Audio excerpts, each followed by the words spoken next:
Joanna, we're so moved and grateful and humble to have you with us. And I welcome any words that you have for us at this unbelievably critical moment that we're in as we face this great catastrophe together, which has been your life work and which you know so deeply through your writings, through your contemplations, through your teachings. And so many of us and so many communities around the world have been uplifted, awakened, and supported through your offering. So thank you so much for being with us. And as I said, if you have any words for us at this moment, then truly we're very present here to receive them and to hear them. So welcome. Thank you, Thanissara. Uh, it feels so appropriate to me that you are here, uh, so to speak, at my side, because your recognition of uh, what we have, that we have the Buddha Dharma to strengthen us and to bring us into even greater clarity, that we have it with us at this incredible time in the story of humanity. And I'm grateful for the kind of dear, beloved by me clarity of your uh,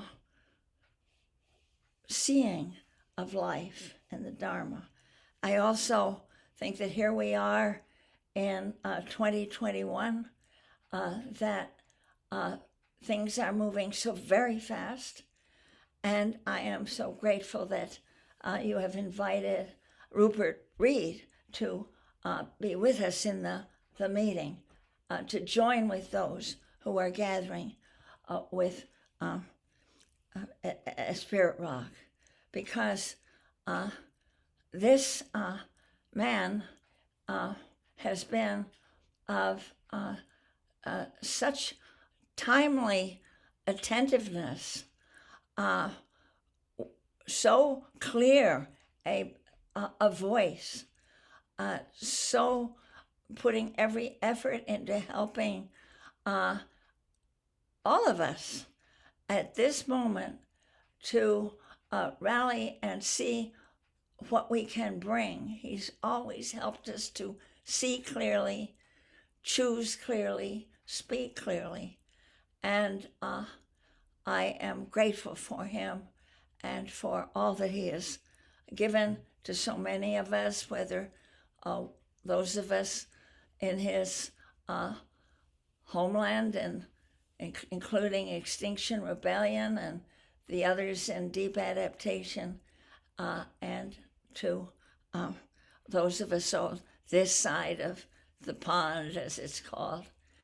But I would like to just mention that when I encountered first it was actually the writings of Jim Bendel in that paper that in 2018 was his paper, I guess, when he was in Australia, but speaking so clearly and soberly about the direction that we're going, straight over the cliff.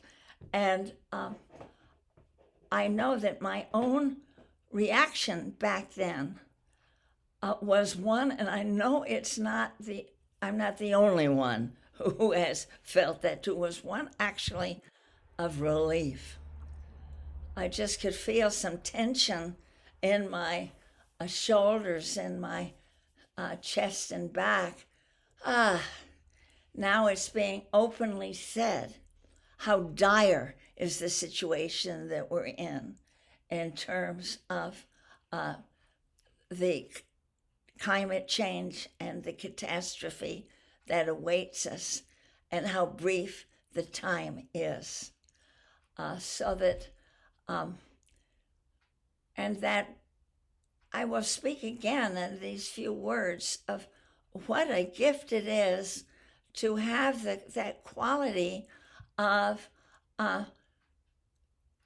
certainty, not certainty that we're going to fail, but certainty that this is the moment in planet Earth where we can, if we don't pay attention, surely go under.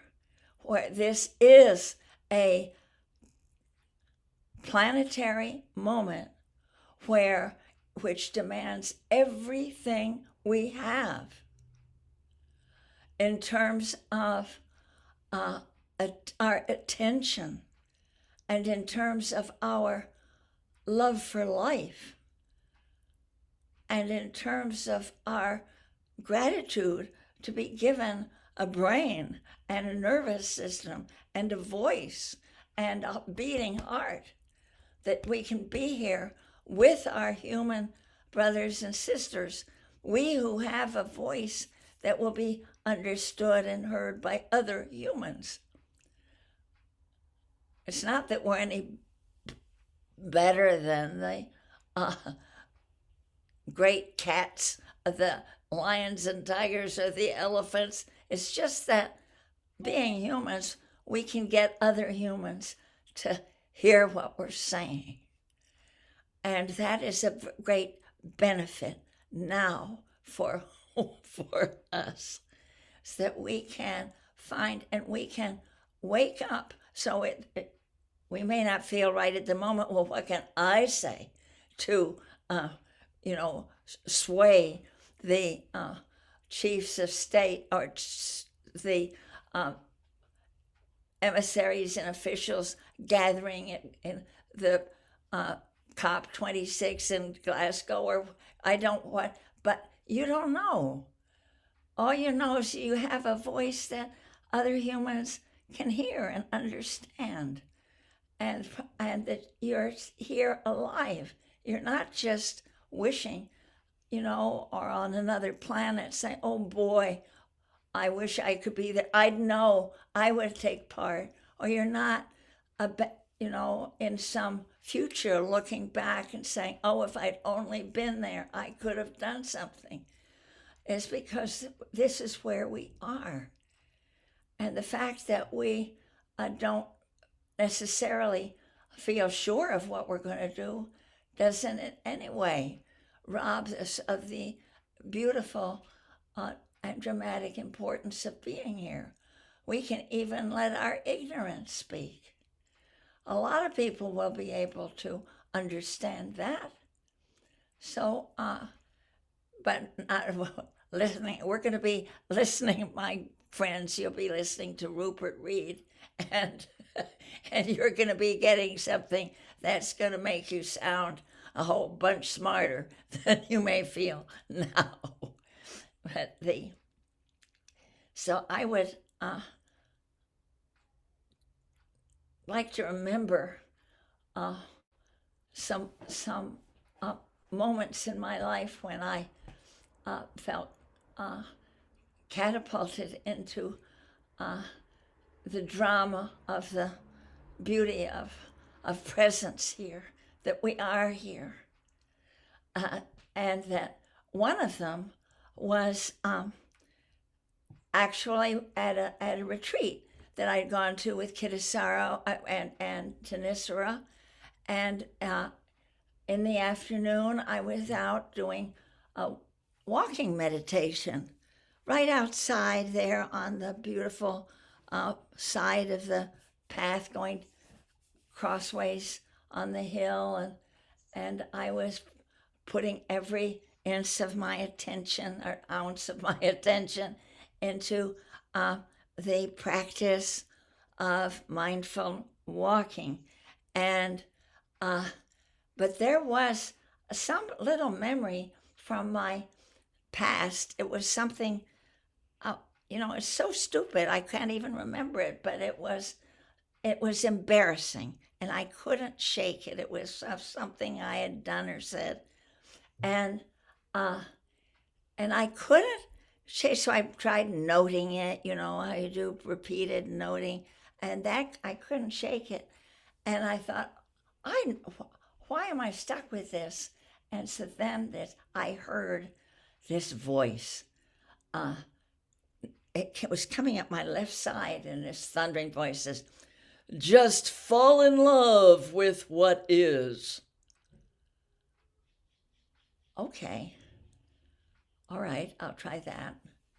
But then as I heard that and repeated in my mind, just fall in love with what is, I saw before me, above the path, something like curtains closing. That's what it was. I saw two curtains closing. And then I knew exactly what they were. One was the IPCC report I had recently read about what was in store with climate change, so much worse than we'd thought. And the other curtain was the election in Brazil of Bolsonaro to presidency. And that what he had been promising about how he would cash in on the Amazon rainforest, and what the horrors that foretold of crippling its capacity to draw the rain, hold the trees, keep it functioning as really like the lungs of the earth. And I saw those curtains close just as I had thought, fall in love with what is. Well, since then, what I was able to do with that has been to not fight it that I'm here alive at a moment when this earth that I have learned to love, that I have been with ever greater gratitude to know my good fortune, to love this life, and that if I love it, then I can't love it by pretending this isn't happening, or that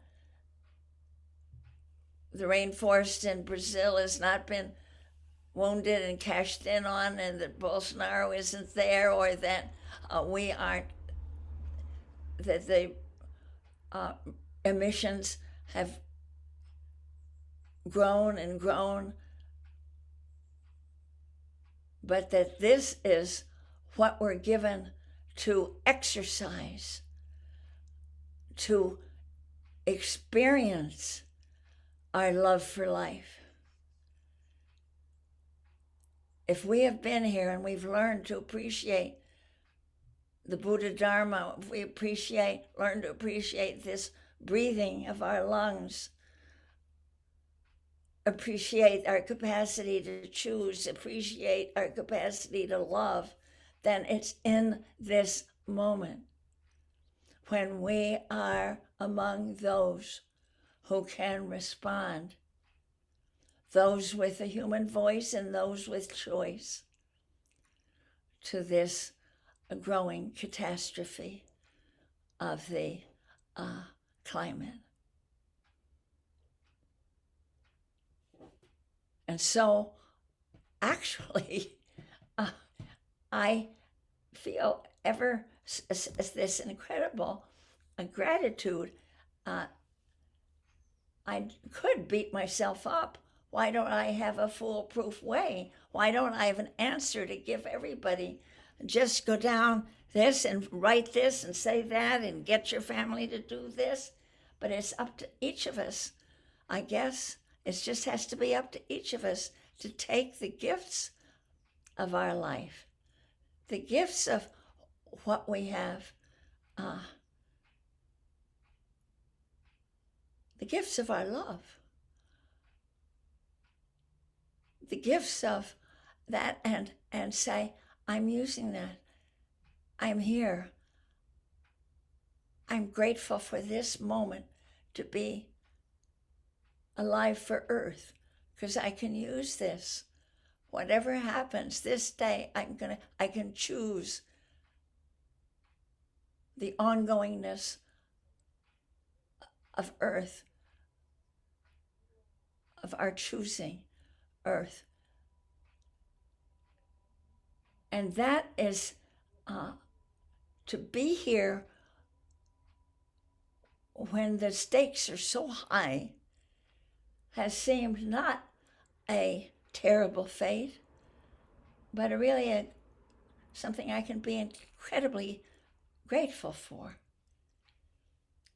To the point where I sometimes think of other centers of life in this cosmos, Buddha fields, where I imagine them lining up, the beings, bodhisattvas lining up to take a lifetime birth on earth.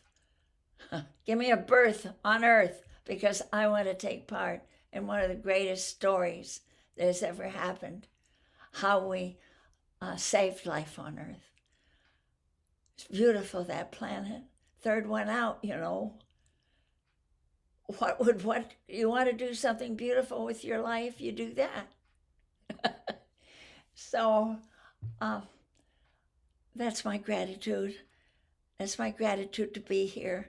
My gratitude for Rupert, of what he's given his life to, and his brains and his beautiful voice and articulation, and the gratitude for Thanissara, of what she's repeatedly stood for.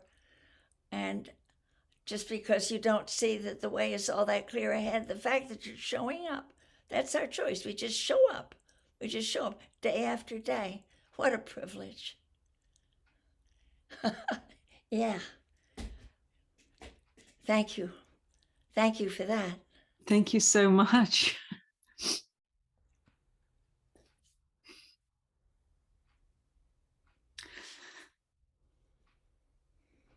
Thank you, Joanna, for all you've offered over decades and for your voice at this time.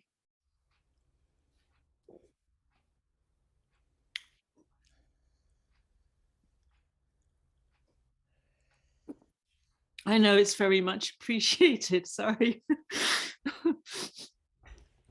Don't be sorry. How can we save the earth without tears?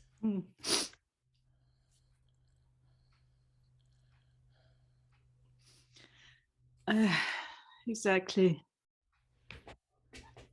We need to feel what we need to feel to bring all of our energy to bear upon the moment. Yeah. No, you know that there's so much love for you from so many all over the world that have benefited so profoundly from your visionary work. You know, you've always been ahead of the curve. You've always dedicated everything that you've done back for the welfare of all sentient beings, as is the Buddha's way. And it's, you know, it's such a beautiful path that you have opened up as you've translated this Dharma into response, into deep love for our shared existence in this sacred web of life. Yeah, we're so lucky, aren't we? We're so lucky. We're so lucky to have it. Yeah, we are lucky. Born. Remember the teachings that I heard first was, well, you can be glad that you were born in a time when the teachings are available. That's correct. And then when you heard them, oh, you can be grateful that you were interested. Yes. Instead of saying, oh, what's up? Yeah. And you could be grateful that you liked the taste of them. Yes. Yes. Yeah. And to all the teachers that showed the path and carried it over centuries. Truly. Well, thank you so much. Yeah. Thank you, Thanissara. Yeah. Taking any part of that you think would be useful. I think it was, you know, it's such a beautiful message. It's perfect. And it's more than useful. It's a real transmission of deep heart and deep love in this moment and deep encouragement Yeah. for us to keep going, which is what we We need have to do. Mm, just fall in love with what is. thank you. That's it. Whatever it is. Okay, dear heart.